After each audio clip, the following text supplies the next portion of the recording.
Согласна музика и транспаренти, минималец полицаец, ако не нема нас кој ќе ве штити вас, и многу ви се 2% доверба.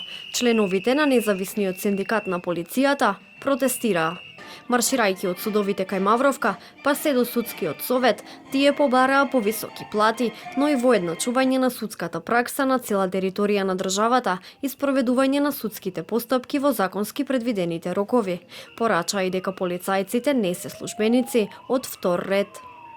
Во различните градови во државата судовите кажуваат дека на едни полициски службеници треба да се исплати повеќе плата, а во Скопје велат дека ни е доволно оваа плата што ја зимаме, така ќе му дојде, затоа што веќе со овие пресуди колегите имаат наплатено и е докажано дека нивната плата е испод минималната, а за жал скопските судови вели дека тоа не следува.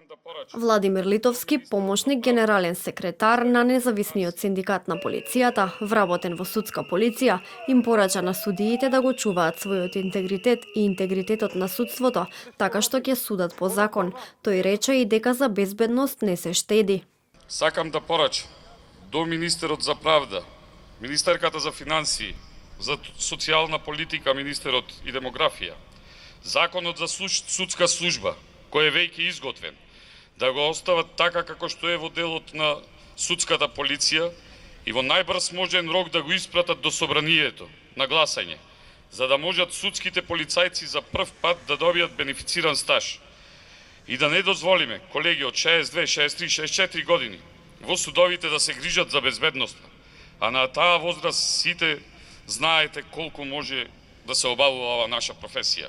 Од МВР пак велат дека незадоволството кое е изразено на денешниот протест на независниот синдикат не е насочено кон Министерството, туку кон постапувањето на одредени судови. Од таму додаваат и дека постојано работат на унапредување на стандардите на полициските службеници.